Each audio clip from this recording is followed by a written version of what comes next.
Boys, boys, boys and girls. Okay, a bit of a longer video today because let me tell you something.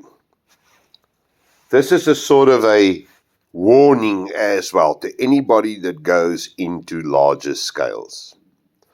Back in the day when I had a huge HO scale layout here, I bought myself many years ago a gauge 1 locomotive just because I thought it was going to be a cool idea. That killed HO scale and any other scale for me ever since. That was the end of that. So I've seen them all. I've done everything. I've seen every single manufacturer out there. And the last one that I really got excited about was this one. And I will never sell this. This is a KM1 18.3, the Baden locomotive. This was the last loco that I actually got excited about. Because once you've seen this and how this was done and all the detail on this thing, you sort of know that this was the pinnacle of how far you can go with monitoring. However, I ordered myself a train, Walk With Me, from Andrew Giffen in the UK. Another Garratt. Now, let's not take away from the others, because this was the first ones he's built.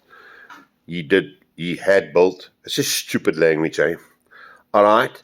And obviously from these to where we are now, a lot of evolution happened, okay? So stuff that he did extra, stuff that he added on, we sort of found, I did some stuff here to this green one here, and he just perfected it there by him. I mean, he's just so much better than I can ever be, but, you know, stuff like the brake pots there, he added all that stuff now to the new one. And you see pictures on the internet over there, and it's all funny and fun and cool and nice. But yesterday, it arrived. Now, boys, let me show you this. And let me also tell you how this actually came to be, this color. Let me sit down here. Let me just run you through this thing. Both Henschel and Bayer Garratt, they all painted these things in a photo grey livery because of the double glass cameras they had back in the day. If it was black, you couldn't see the detail on them. So I used to paint them on the primer, which was a grey or a white grey, and pull them outside and then take pictures and send it to whoever they're sending the train to. And obviously some pictures did the rounds. And I said to Andrew back in the day, let's do a photo grey one. And we went with a silver color. And my God, let me tell you one thing. It is ridiculous. The amount of detail on these new ones is just, and the way it pops in this color, I cannot even begin to tell you what this logo does to me. It is just phenomenal. And let me run you through it closer. You know, we got stuff like that, the sand pots that we never had on before. There's a good couple of extra things here on the actual blocks. Now, I also always say, a wheel can make or break a locomotive. If you have the wrong wheels, or a wheel, just a random wheel, because that's the casting you have on a train, you lose me right there. It needs to be right. Now, these are the Mark Wood wheels. Look at that. I mean, look at those wheels. They are absolutely beautiful. And you know, the thing is, just that shape. It's like the wrong rim on a Lancia Delta Integrale or a Ferrari 308 or whatever. If you have the wrong wheel on there, the whole car's gone from there on. But now, look at all the detail here. Look at that. Isn't that beautiful? It's just spectacular. Everything just came together. It's very, very pretty. And your interior there is phenomenal. Look, he's posted pictures on Facebook. You've seen it there probably. But if you haven't, just have a very, very good look at this loco. There's the lubricator. That was also never on it, all its pipes and stuff. This is all new stuff that he's added. And there on the other side, you can see the actual steam motor for the worm. The worm I'll put in, I do it basically like this. I just custom built them. There's the worm there.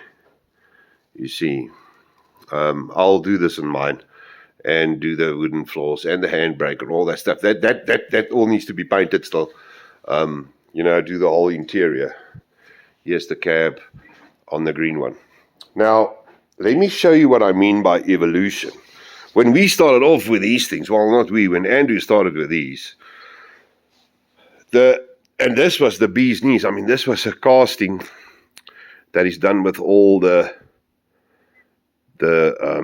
gauges and stuff on it, and the water glasses and all that.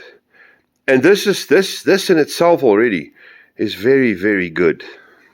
Let's put that down there so I can show you what evolution does.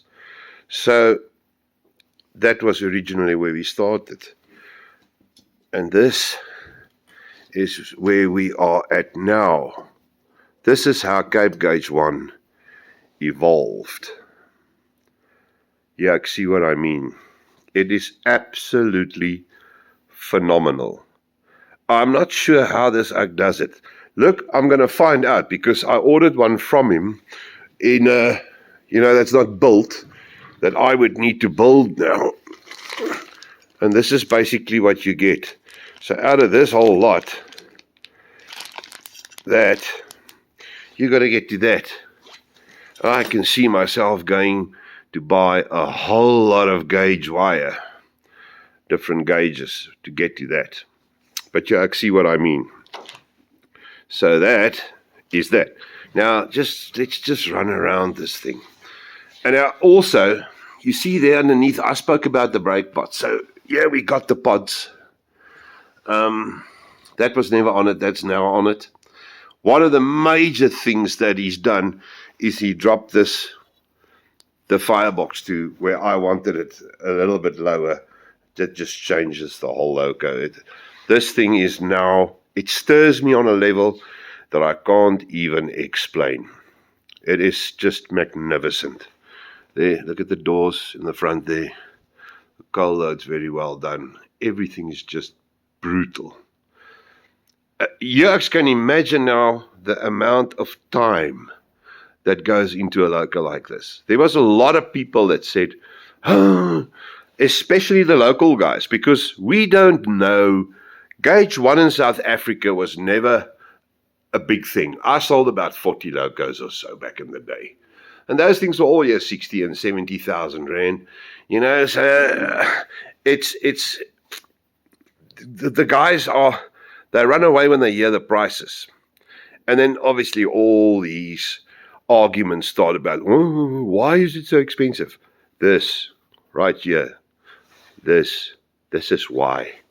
Because you can imagine that everything here gets bent by hand, gets machined, gets put together, gets drawn up right when it starts.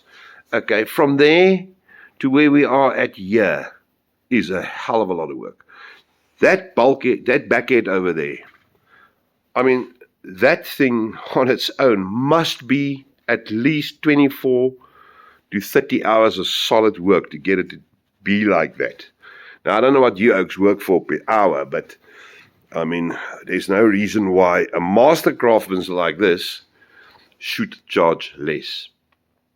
And be that as it may, Andrew said to me last night that he's got orders for about 5 or 6 locos. It's coming out his ears. He can't stay ahead, which is, if they look like this, I can understand fully. This is one brutal machine. And I said to the oaks last night, as I walked around it and I carried on, I said to them, there is no angle on this thing that doesn't stir me. Look at that. Let me bring it closer. Look at that. It is just brutal. Does it have to do that now? Yeah, you see, so let's just walk around it again to show you the angle here. And you know, this loco weighs the best part of 20 kgs, so it's always a problem when they travel. And this one arrived here perfectly, except the front light was broken off. That was a quick fix. Look at that angle there. Isn't it beautiful? Thank you. Thank you. In the middle of my video. Always happens like that. You see. Now, also let me show you the box. If there's always effort with Andrew Giffen. He does effort. That is the box. Look, you pay for that box. But it's beautiful. You see. Lovely stuff. Guys, that's me over and out. I will show you later. I've got a new wagon out. This grain wagon. I'm not going to let that interfere with the video of the tray now. I will make a completely new video on this wagon. It's a new design from us. So, yeah. Just the last one. Look at that thing. Man.